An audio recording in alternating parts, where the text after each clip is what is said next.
My parents let my sister live in my investment property for free without asking me. Mom said, she's struggling unlike you. After 6 months of no rent, they saw a letter from the bank and finally understood why I wasn't worried. She needs a fresh start, Emma. You have to understand. My mother's voice crackled through the phone, a mixture of pleading and that familiar guilt-tripping tone I've grown to recognize. I stood in my Manhattan office staring out at the skyline while trying to process what she just told me. Apparently my parents had given my sister Jessica permission to live in my investment property rent-free without even consulting me. And he didn't think to ask me first. I kept my voice steady, though my hand gripped the phone tighter. It's my property, Mom. I bought it with my own money. Well, yes. But Jessica's going through such a difficult time after her divorce. She has nowhere else to go, and you're doing so well with your finance career in New York. You don't even use the property. I closed my eyes, counting to 10 silently. At 32, I worked hard to build my career as an investment banker, saving every penny to invest in real estate. The Chicago townhouse my sister had apparently moved into was my first major investment property, one I carefully renovated and had been preparing to rent out at market value. Besides, my mother continued, she's family. Family helps family. Family helps family. The irony of those words wasn't awesome me. Where was this family-first attitude when I was struggling through college, working 3 jobs while Jessica partied her way through her trust fund? How long has she been living there? I asked, dreading the answer. Oh, just a few days. She moved in last weekend. Your father gave her the spare key you left with us for emergencies. Of course he did. The emergency key I trusted them with now used to install my unemployed sister in my investment property indefinitely. And when exactly were you planning to tell me? Well, we're telling you now, honey. And Jessica is so happy there. She's already talking about repainting some rooms to brighten up the space. My stomach dropped. She's what? Oh, nothing major. Just some accent walls. You know how good she is with interior design? Remember that phase when she wanted to be a decorator? Yes, I remembered. Just like I remembered her photography phase, her yoga instructor phase, and her organic juice bar phase, all expensive ventures funded by our parents that ultimately went nowhere. Mom, she can't just Emma, please, my mother interrupted. Can't you just help your sister this once? She's family. I took another deep breath, my mind already formulating a plan. You're right, Mom, she is family. Oh, sweetheart. I knew you'd understand. You've always been the sensible one. I murmured, opening my laptop and pulling up my banking records. I have to go now, client meeting. After hanging up, I sat back in my chair, a small smile playing on my lips. What my family didn't know was that I've been preparing for something like this for months. Ever since Jessica's divorce, I'd watch her pattern of landing on her feet through family bailouts. I'd seen the way my parents' eyes turned to my success, my stability, my assets. I opened my bottom desk drawer and pulled out a thick folder labeled Chicago Property. Inside were documents I prepared with my lawyer 6 months ago, just in case. Legal notices, property regulations, and most importantly, the paperwork for the property's new status as part of my corporate holdings. You see, the townhouse wasn't just in my name anymore. It was now owned by my LLC, with strict legal protocols for occupancy and use. Any unauthorized residence could be considered trespassing under corporate property laws. I set it up this way specifically to protect against family emergencies. My phone buzzed with a text from Jessica. Thanks for letting me crash at your place. You're the best big sis ever. PTO, do you mind if I redo the kitchen cabinets? The current ones are so dated. I didn't respond. Instead, I picked up my office phone and dialed my lawyer's number. Sarah, it's Emma. Remember that scenario we planned for with the Chicago property? It's happening. Yes, exactly as we predicted. Can you start the process? I spent the next hour reviewing the documents with Sarah, setting everything in motion. The property management company would be notified, formal notices would be prepared, and the corporate oversight protocols would be activated. What about your parents? Sarah asked. They're not going to be happy when they realize what's happening. They're not going to know until it's too late, I replied. Besides, they gave up any right to an opinion when they handed out my spare key without permission. My computer pinged with an email from Jessica. This one with attached photos of furniture she was planning to buy for her new place with our parents' credit card. No doubt. How long do you want to wait before initiating the process? Sarah asked. I thought about all the times I'd watched Jessica take advantage of our parents' generosity, all the times they'd expected me to understand, to accommodate, to give in because family helps family. Let's give it 6 months, I decided. Long enough for them to think they've gotten away with it. Long enough for Jessica to really settle in. Long enough for everyone to forget whose property it really is. And then we remind them exactly why you don't take what isn't yours, even if you're family. I spent the next few weeks watching from afar as Jessica documented her new life on social media. There she was posting photos of the vintage chandelier she'd installed in the dining room without permission. There were the Instagram stories about her fresh start, and how sometimes the universe just provides. Every image, every post, every modification to my property was carefully saved and documented. My parents called regularly, always dancing around the subject of the house, praising Jessica's initiative in fixing up the place. They never once mentioned rent, utilities, or the fact that they'd essentially given away my property without my consent. Jessica's doing so much better now. My mother gushed during one call. She's really finding herself, and it's all thanks to you, honey. You're such a good sister. I made non-committal noises while adding another set of unauthorized renovation photos to my documentation file. The folder was getting thick with evidence that would become very important in exactly 5 months and 3 weeks. Though, my mother added hesitantly, she was wondering if you might consider putting the utilities in her name, just to help her establish some credit after the divorce. And maybe, well, she was thinking about getting a dog. The building does allow pets, right? I muted my phone for a moment to laugh quietly. Actually, Mom, I need to run. Big meeting. We can talk about this later. That evening I received an email from my property management company confirming they documented all changes to the property since Jessica's unauthorized occupancy began. Every modification, every violation of the corporate property agreements, all meticulously recorded and dated. My phone buzzed with another text from Jessica. Hey sis, quick question. Is it okay if I list one of the spare rooms on air just to bring in a little extra cash while I'm job hunting? I added the text to my documentation file and checked my calendar. 5 months and 2 weeks to go. This wasn't just about the property anymore. This was about boundaries, respect, and teaching my family that my success didn't make me their personal safety net. Sometimes the kindest thing you can do for family is let them face the consequences of their actions. And in 5 months and 2 weeks, there would be consequences indeed. 5 months into Jessica's fresh start, my property management company sent me their final report. The document detailed everything. Unauthorized renovations totaling over $23,000, multiple building code violations from her amateur improvements, and most importantly, evidence of the illegal air operation she'd been running from my spare rooms.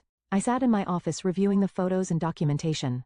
Jessica had completely transformed my carefully renovated investment property into what she called her bohemian dream space. The elegant gray walls were now splashed with garish colors. The high-end appliances I'd installed had been replaced with cheaper models. She'd sold the originals online according to her social media, and the carefully maintained hardwood floors were now covered in what she termed artistic epoxy designs. My phone buzzed with yet another text from her. Emma, you'll never believe how amazing the house looks now. I'm thinking of starting a home renovation blog. Maybe this could be my new career. I added the message to my documentation file and checked the calendar. 2 weeks until the corporate audit I'd scheduled. 2 weeks until my family learned exactly what happens when you mistake kindness for weakness. Are you sure about this timing? Sarah asked during our final review meeting. Your sister's birthday party is the day after the audit novices go out. I smiled, remembering the invitation I'd received. Jessica was planning a huge housewarming/birthday celebration at my property, of course. She'd already invited 50 people and hired caterers, all funded by our parents. The timing is perfect, I replied. Let them celebrate. It'll make the notices more impactful. The day before the audit, my mother called. Emma, honey, you're coming to Jessica's party tomorrow, right? She's put so much work into the house. Everyone's dying to see what she's done with the place. Actually, Mom, I have some business in Chicago tomorrow. I'll stop by. Oh, wonderful. Jessica will be so happy. She keeps saying she wishes you were around more to see how she's transformed your old investment property into a real home. My old investment property, as if I'd abandoned it. And Jessica was doing me a favor by claiming it. By the way, my mother added, your father and I have been thinking since Jessica's done so much to improve the place, maybe we should discuss transferring the deed to her. You're doing so well in New York, and this would really help her establish herself. I gripped my phone tighter. We can discuss everything tomorrow, Mom. That night, I boarded a flight to Chicago. In my briefcase were multiple copies of the corporate audit findings, legal notices, and documentation of every unauthorized change and violation. I also brought the police reports from neighbors complaining about Jessica's airman guests, along with proof of her online income from renting out rooms in a property she didn't own. The morning of Jessica's party, I arrived at the property early for the official corporate inspection. The property management team and my lawyer were already there, along with a licensed contractor to assess the unpermitted renovations. The building code violations alone, the contractor whistled, reviewing the changes. The electrical work in the kitchen isn't up to code. The epoxy floors weren't properly sealed. And don't get me started on the load-bearing wall she removed to open up the space. I documented everything, then checked my watch. 3 hours until the party. Right on cue, my phone buzzed with a message from Jessica. Where are you? The caterers are here, and I need help setting up. Detail. Wait until you see what I did with your old home office. It's a meditation room now, complete with a water feature. I forwarded the message to my lawyer who added it to our file. The notices are ready, she confirmed. Would you like us to serve them during or after the party? I thought about my mother's casual suggestion of transferring the deed about Jessica's entitled alterations to my property. About 6 months of watching them take advantage of my success. During, I decided, let them celebrate first. Let them really showcase everything they've done to my property, then we'll show them exactly who owns this house.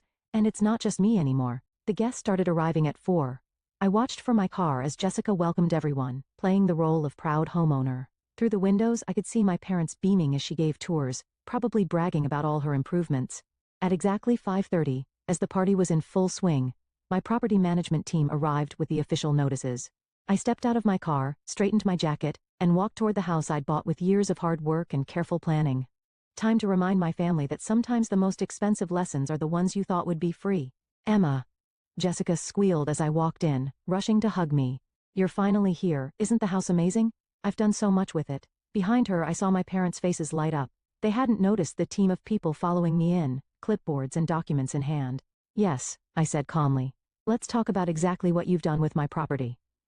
The room grew quiet as my lawyer stepped forward, notices in hand. Jessica's champagne glass froze halfway to her lips as she finally registered the official-looking documents being placed on her upcycled coffee table. Sometimes the best revenge isn't about getting even. It's about standing your ground and letting others face the consequences of their actions. And as I watched realization dawn on my family's faces, I knew this was just the beginning. The silence that fell over the party was deafening. Jessica's perfectly manicured hand trembled as she picked up the top document from the stack. What is this? She stammered, her eyes scanning the official letterhead. This, my lawyer, Sarah, stepped forward, is a formal notice of unauthorized occupancy and property violations issued by EJM Holdings, LC, the legal owner of this property. EJM Holdings? My father interrupted, moving closer. Emma, what's going on? I maintained my composed demeanor as party guests started whispering among themselves. EJM Holdings is my corporate entity, Dad. The property was transferred to it 6 months ago, right around the time you gave Jessica my emergency key. My mother's face paled. But that's just a technicality, right? This is still your house. No, Mom. This is a corporate property subject to corporate rules and regulations, rules that have been repeatedly violated over the past 6 months. Jessica's boyfriend, a self-proclaimed real estate investor she met at a yoga retreat, tried to interject. Hey, come on, this is family stuff. You can't be serious with all this corporate mumbo-jumbo. Sarah pulled out another document. Actually, we're very serious. We have documented evidence of multiple building code violations, unauthorized structural changes, and most concerningly illegal subletting through air. The crowd grew quieter. Jessica's champagne glass slipped from her hand, shattering on the epoxy-covered floor she'd been so proud of. Those were just temporary guests, she protested. Friends staying over. Friends who paid $200 per night through your air listing. I asked quietly, pulling up screenshots on my phone. The one where you advertise this corporate property as your own. My father stepped forward, his face reddening. Now listen here, Emma, your sister needed help. We were just what, Dad? Just giving away property that wasn't yours. Just allowing unauthorized renovations that have compromised the building's structural integrity. Just looking the other way while Jessica ran an illegal rental business. The contractor who'd inspected the property earlier stepped forward. Ma'am, would you like me to detail the code violations we found? Jessica burst into tears. This isn't fair. I made this place better. Look at how beautiful everything is now. I looked around at her improvements, the removed, low-bearing wall, the amateur electrical work, the tacky epoxy floors. Better? You've created thousands of dollars in damage and violations that will need to be corrected. Thousands, my mother whispered. Sarah nodded. The initial estimate for bringing the property back to code is approximately $45,000, and that's before we address the illegal rental income. My father's face went from red to purple. This is ridiculous. You can't do this to your own sister. Actually, I can, and I'm not doing anything. These are simply the consequences of her actions. Actions you enabled. The property manager stepped forward with more papers. We have documentation of every unauthorized change, every violation, and every illegal rental transaction. We also have evidence of the original fixtures and appliances being sold online. Jessica's tears turned to anger. Those ugly appliances, I replaced them with better ones. Those ugly appliances were commercial grade and worth over $15,000. I replied calmly. Appliances you had no right to sell. My mother grabbed my arm. Emma, please. We can work this out as a family. There's no need for all this legal nonsense. I gently removed her hand. That's where you're wrong, Mom. This stopped being a family matter the moment you and Dad decided to give away property that wasn't yours. The moment Jessica decided to treat my investment as her personal renovation project, but I needed a fresh start, Jessica wailed. After the divorce, your fresh start doesn't entitle you to my property. I cut her off. Your divorce doesn't give you the right to make unauthorized changes, sell things that aren't yours, or run an illegal rental business. The party guests were quietly filing out, leaving behind half-empty glasses and plates of untouched food. Jessica's boyfriend had mysteriously disappeared along with most of her so-called friends. Sarah cleared her throat. According to our documentation, Miss Jessica Harrison has earned approximately $22,000 through unauthorized short-term rentals of corporate property. This income, along with the proceeds from selling corporate assets, will need to be repaid. Jessica collapsed onto her vintage-inspired sofa. I don't have that kind of money. I spent it on improving this place. Improving? I laughed softly. You mean damaging. Every change you made without permission, every structural alteration without permits, every violation of building code, it's all documented. And it all has to be fixed. My father tried one last time. Emma, be reasonable. What do you expect your sister to do? Where is she supposed to go? I met his gaze steadily. That's not my problem, Dad. Just like it wasn't your property to give away.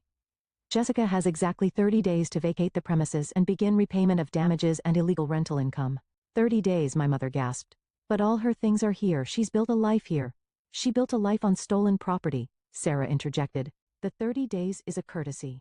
Given the extent of violations, we could demand immediate evacuation. Jessica jumped up. You can't do this. Mom, Dad, tell her she can't do this. I watched my parents exchange helpless glances, finally realizing they had no power here. Their casual disregard for my property rights, their entitled assumption that Jessica's needs trumped my ownership. It was all crumbling around them. The property will be restored to its original condition. I continued calmly. Any cost not covered by the repayment of the legal rental income will be your responsibility, Jessica.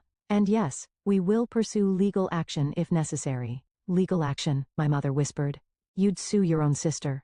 You mean like how you tried to manipulate me into transferring the deed to her? I asked. Yes, Mom. I heard your suggestion earlier. Consider this my response. The property manager handed out final copies of the novices. All communication regarding this matter should now go through our legal department. Any attempts to further modify the property or continue unauthorized rentals will result in immediate legal action. I turned to leave, then paused.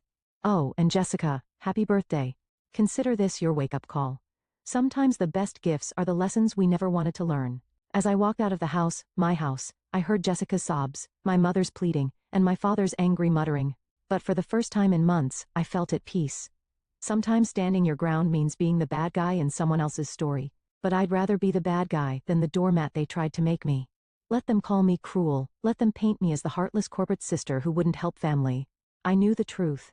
Sometimes the kindest thing you can do for family is let them face the consequences of their actions. 6 months after Jessica's disastrous birthday party, I stood in my newly restored Chicago property surveying the changes. The walls were back to their original elegant gray. The load-bearing wall had been properly reinstalled, and new commercial-grade appliances gleamed in the kitchen. Every repair had been documented, every code violation corrected, and every trace of Jessica's improvements erased. The cost of restoration had totaled $67,000, significantly more than the initial estimate, once contractors uncovered the full extent of the damage. After lengthy negotiations through our lawyers, Jessica had agreed to a repayment plan, using her portion of our grandparents' inheritance to cover the damages and illegal rental income. My phone buzzed with a text from her, the first direct communication we've had in months. Can we talk in person? No lawyers, no drama, just sisters. I considered ignoring it, but something in me had shifted over the past few months. Coffee tomorrow at 10.